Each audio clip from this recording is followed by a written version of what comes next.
Ahlan wa sahlan, marhaba bikum, salam alaikum tout le monde, chers amis lecteurs. Nous avons cru bon, en ces temps de confinement, de partager avec vous certaines de nos ressources. Nous avons fini, bien entendu, avec le temps qu'on a aujourd'hui à la maison. Nous avons eu le temps de fouiner un peu dans nos archives et nous avons trouvé des perles qu'on s'est dit qu'il fallait absolument qu'on partage avec vous. J'espère que ça vous fera plaisir. Nous allons commencer par des petites séquences. Ce sera des séquences thématiques sur l'architecture, l'urbanisme, le design. On a trouvé quand même pas mal de sujets qui peuvent vous intéresser, en tout cas qui peuvent aussi intéresser les chercheurs universitaires qui font un peu des recherches sur les domaines, puisque c'est des documents précieux que nous allons vous proposer. Les praticiens aussi, bien entendu, sont invités aussi à consulter ces podcasts pour voilà, avoir du recul avec ces temps de confinement. J'espère que ça sera utile en tout cas.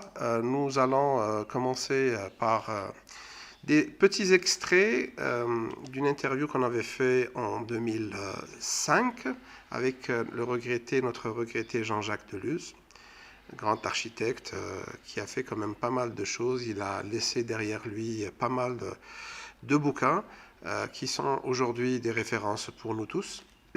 Et par la suite, il y aura d'autres contributions d'architectes, de designers et d'urbanistes.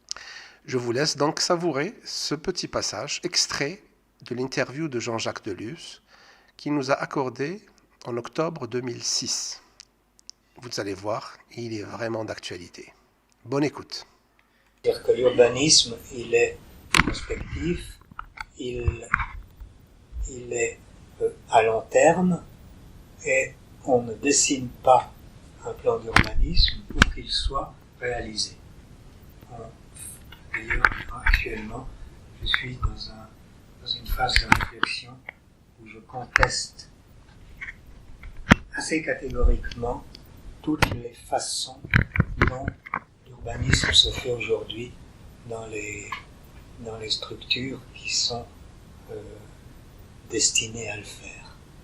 Je crois qu'on fait des plans directeurs d'aménagement et d'urbanisme suivant des codifications qui sont totalement dépassées. On fait des plans d'occupation des sols également avec des méthodes de travail totalement dépassées. Et tout ça ne sert à rien. Donc, mais ça, c'est une chose que je pensais déjà un peu grâce à mon expérience à l'agence du plan d'Alger entre 1957 et 1962. L'agence du plan d'Alger avait été créée par le maire français Chevalier pour orienter l'urbanisme de la ville. Et là, elle était dirigée au début, avant que je reprenne sa place, par un urbaniste qui s'appelait Gérald Hanning, qui avait été formé par Le Corbusier, mais qui avait sa propre personnalité et qui s'était remarquablement émancipé de tout enseignement dogmatique. Et avec lui, j'ai appris une chose essentielle, c'est que l'urbanisme ne se dessine pas à l'avance comme si on allait préfigurer la ville finie, parce que c'est une illusion, mais ne peut être valable que s'il est géré au fur et à mesure de la croissance de la ville. Donc ça, c'est une grosse nuance, mais c'est une chose que j'ai apprise à cette époque, et puis que j'ai pas pu utiliser ensuite pendant très longtemps, parce que entre 1962 et les années 90, ça a été aux mains de bureaucratie plus ou moins stérile, et en fait, en Algérie, il n'y a pas eu d'urbanisme.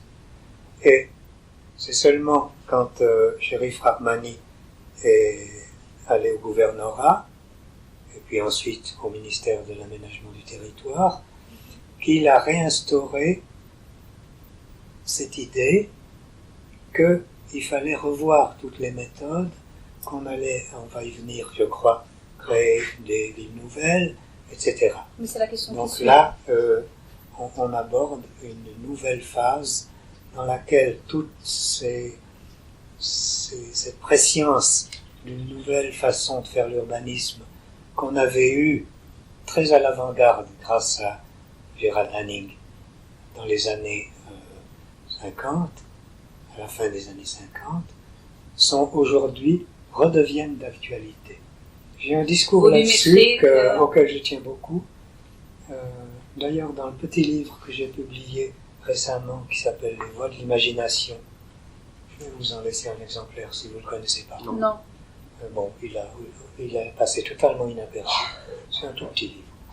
J'ai un paragraphe sur c'est un peu des aphorismes.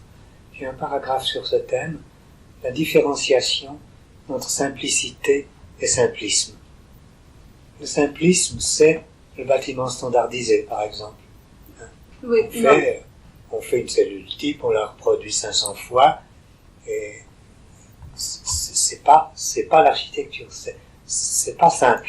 Justement, vous, c'est alors que moi, je crois, et c'est une connaissance qu'on puise aussi dans toute l'architecture dite vernaculaire, dans l'architecture traditionnelle, etc. Vous avez un théoricien magnifique de ça, qui s'appelle André Ravero, que vous connaissez sûrement, oui. Hein? Avec ses expériences d'Alger de Gardaïa et autres. C'est effectivement la simplicité, mais la simplicité n'est pas simple, si on peut dire. Justement. Oui. C'est comme une maison traditionnelle qui a l'air vraiment toute bête, hein, et qui pourtant a fait appel à toute une finesse ancestrale, parce que c'est des héritages de connaissances, de la construction, des matériaux, de la jolie proportion de la fenêtre, de l'adaptation à la façon dont les gens vivent, etc. Et sur le plan architectural et esthétique, je dirais que l'architecture vernaculaire, l'architecture sans architecte, l'architecture qu'on appelle traditionnelle, est beaucoup plus riche d'enseignements que les gestes spectaculaires des architectes à la mode. Mais dans le contexte actuel mondial, disons, avec la globalisation et puis les pressions qu'il y a avec les médias et tout ça, il y a quand même l'évolution, enfin la société évolue dans un sens qui est quelque part incontrôlable. C'est-à-dire qu'il y a ce besoin de faire l'exception quelque part quand on voit quand on voyage et puis quand on voit ce qui se passe à l'extérieur, en dehors à l'étranger. Est-ce que vous ne croyez pas qu'il y a moyen de concilier les deux visions et puis Il faut se méfier de ça. C'est-à-dire que nous sommes actuellement sur un seuil civilisationnel très important et même très grave, où le développement de la société du XXe siècle, avec le développement technologique, avec le développement du capital qui est devenu le maître du monde, la finance commande actuellement. Regardez les chefs d'État des pays occidentaux qui deviennent des voyageurs de commerce pour les grosses entreprises de leur pays. Hein, c'est dérisoire. Ou cette tyrannie de la finance continue et le monde court à la catastrophe. Et ça, on commence vraiment à le savoir, ça. Les dangers environnementaux, les changements climatiques, et pas seulement ça, aussi les inégalités. Contrairement à ce qu'on peut penser, plus le monde riche s'enrichit, plus le monde pauvre s'appauvrit. Hein. Ça devient une évidence. Hein. Les écarts augmentent entre les riches et les pauvres. Alors, où ça continue, et on se trouve dans une civilisation qui va vers un naufrage dont on n'imagine pas les conséquences, où le XXIe siècle change totalement d'orientation et va vers des politiques qui ne soient plus la croissance à outrance obligatoire, etc., mais au contraire l'équilibre entre les croissances. L'équilibre entre les croissances implique forcément la décroissance des plus riches. C'est ça qui est difficile et qui va être dur à avaler. Mais probablement, ils n'auront pas le choix quand les catastrophes deviendront réellement prévisibles. Alors, il faut se méfier de tout ça. Hein. Les grands architectes qui font des œuvres fracassantes, ils sont au service de ce pouvoir financier. Qu'est-ce que c'est les trucs les plus impressionnants? C'est les aménagements comment ça s'appelle là où on a fait l'île artificielle. À Dubaï, oui. À Dubaï, c'est les gratte-ciels de Shanghai ou de Hong Kong, c'est les villes américaines qui sont déjà anciennes, mais qui continuent dans le même sens. C'est tout ça. Hein. Et ça ne doit pas continuer si on est conscient des enjeux civilisationnels.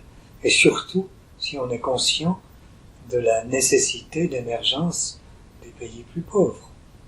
Donc il faut du recul sur ce problème-là. C'est vrai que, bon... Le mouvement moderne des années 20-30 était quand même, d'une part, déclenché par des mutations technologiques incontestables.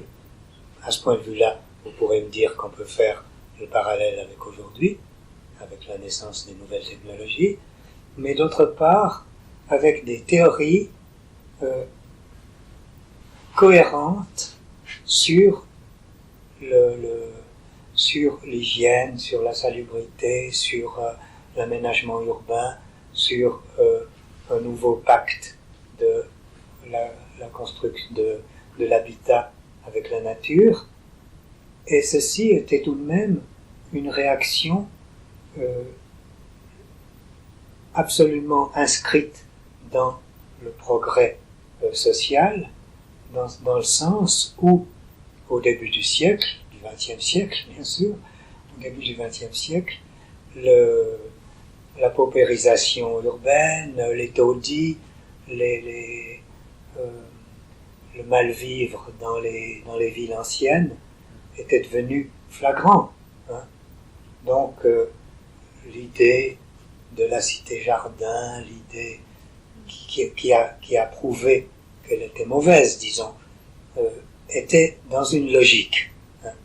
Il y avait une logique, une démarche logique, historiquement bien insérée dans le développement de la société, qui a produit ce mouvement moderne, qui lui-même a bénéficié de personnalités extrêmement fortes et cohérentes, comme au départ Frank Lloyd Wright aux États-Unis, comme Gropius avec le Bauhaus, comme Le Corbusier, hein, qui ont théorisé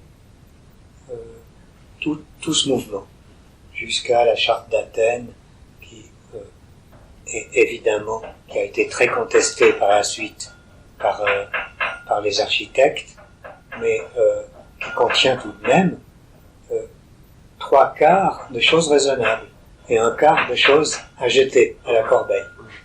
Aujourd'hui, les choses sont quand même bien différentes. C'est-à-dire, effectivement, il y a une nouvelle révolution technologique, mais le contexte sociétal, le contexte civilisationnel, comme je le disais tout à l'heure, est tout à fait différent. C'est-à-dire, on n'est pas dans une situation d'essor technique et financier, on est dans une situation de risque d'explosion. On est comme un peu comme si on arrivait à un sommet. Oui, là, c'est la tendance. Il faut bien voir les choses dans ce sens-là. C'est-à-dire, actuellement, des architectes comme Gehry, qui font des formes fabuleuses avec des matières plastiques, très organiques, dans lesquelles la forme extérieure est le seul objectif. Parce que d'après ce que je sais, la plupart des constructions qu'il a faites sont assez mal vivables et utilisables. C'est purement du formalisme, c'est purement des recherches formelles. on essaye de renouveler l'architecture en renouvelant les formes. Ma théorie, la mienne de théorie, est exactement l'inverse. Je pense que les formes se renouvelleront en renouvelant les méthodes d'étude, les objectifs, la conception, tout ça. Si je pars on me confie un projet architectural, au lieu de partir de l'idée d'une forme, qui est celle, malheureusement, de beaucoup d'architectes actuellement, je pars du contexte, où je vais me mettre, dans un site, dans un paysage, dans une topographie, pour qui je vais construire, pour un habitant qui a des caractéristiques sociales, qui a des caractéristiques démographiques, etc., pour une administration ou un maître d'ouvrage qui a des moyens financiers X ou Y, qui a une orientation politique X ou Y, et avec des technologies dont je vais disposer dans le cadre des moyens que j'aurai. Technologie, mode de construction, matériaux, etc. Tout ça forme un ensemble complexe de données. Théoriquement, aujourd'hui où on est à l'âge du superordinateur, je mets toutes ces données dans mon ordinateur, le site, le paysage, l'habitant, les moyens de l'habitant, les caractéristiques démographiques, le maître d'ouvrage, la politique, le tout l'ensemble des données du contexte contextuel. J'y ajoute en plus ma sensibilité et ma vision,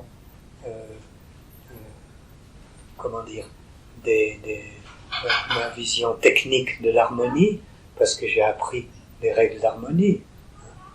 Et je mets tout ça dans un super ordinateur et il me sort le bâtiment. Mais malheureusement, c'est pas vrai. C'est-à-dire qu'actuellement, et je pense que ça changera jamais, il n'y a que le cerveau humain qui est capable de faire cette salade. Pourquoi ? Parce que les paramètres sont inconciliables entre eux. Donc, l'ordinateur, il va me répondre impossible. Ou il va me répondre, si je ne prends que ce paramètre-là, ça donne ça. C'est ce que font la plupart des architectes. Mais en réalité, moi j'appelle ça une alchimie. C'est-à-dire on prend toutes les données, non pas comme un analyste scientifique, mais en perception sensible. C'est-à-dire j'assimile, j'intègre dans ma réflexion toutes les données dont je dispose. C'est pas la peine que je fasse des analyses approfondies de la démographie de l'Algérie pour savoir à peu près quelles seront les composantes de la famille que je vais avoir à loger. Et puis, je confronte tout ça à mes idées architecturales, à comment ça va se poser dans le site, etc. Et puis il sort quelque chose. C'est un peu un acte magique qui vient et de la formation, des études qu'on a faites, des lectures qu'on a faites, de cet ensemble d'imprégnation culturelle dont on parlait au début, qui nous permet de faire cette espèce de synthèse alchimique. Voilà. Étant donné toutes les données que j'ai, étant donné mon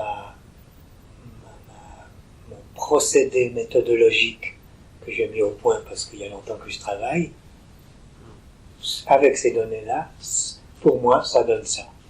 Et mon objectif reste toujours le bien-être ou le bien-vivre. Est un architecte très imprégné de culture, et en particulier de culture classique. C'est un de ces architectes qui me plaît en particulier pour ça, c'est-à-dire que c'est un homme de culture.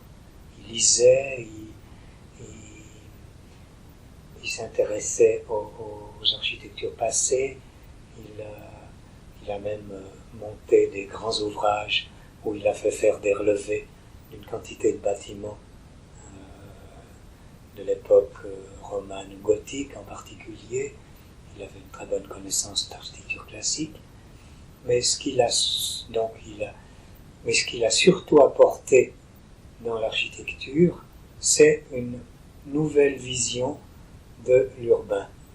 C'est-à-dire, si vous regardez par exemple les cités qu'il a construites à Alger, je ne pense pas qu'on peut parler de fonctionnalisme. Il est très détaché du mouvement moderne, d'ailleurs. Il détestait Le Corbusier et Pouillon. C'était les deux pôles opposés de la conception architecturale. Tous les deux hommes de grande culture, tous les deux indiscutablement maîtres d'un métier et même d'un génie particulier. Mais ce qui est formidable dans Pouillon, c'est qu'il a réinventé une architecture urbaine. Il a fait des places, il a fait des rues, sans faire de passéisme. C'est-à-dire, il n'a pas imité la ville passée, comme l'ont fait les architectes qu'on a appelés postmodernes, les Crières, Paneret et compagnie, qui ont cru qu'on allait retrouver un nouvel urbanisme en imitant la ville classique ou post-classique, les rues, les alignements, etc. Pouillon, lui, il a inventé autre chose, c'est-à-dire une organisation des espaces et des volumes pour faire des ensembles urbains. Et ça a été une révolution, une véritable révolution. Et moi, je fonctionne dans mes idées sur l'urbanisme, dans le sillage, disons, de cette révolution-là, celle qu'a faite Pouillon, en particulier à Alger, et ce que m'a appris Gérald Hanning à l'Agence du Plan. Ça a été des bases, d'ailleurs ils étaient très liés, ça a été des bases absolument essentielles d'un nouvel urbanisme qui a dormi pendant assez longtemps parce qu'il n'y a pas eu les conditions pour le remettre en activité, qui en Europe depuis une dizaine ou une quinzaine d'années reprend un peu son essor.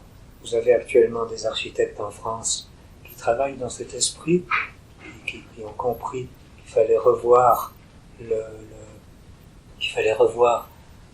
la façon de penser l'urbanisme, et puis qu'on a peut-être la chance aujourd'hui de remettre en marche en Algérie. Voilà, donc nous arrivons au terme de ce premier extrait de l'interview de notre regretté Jean-Jacques Deluz. Allah yarhamou. Vous aurez d'autres extraits bientôt. En attendant, j'espère que ça vous a plu.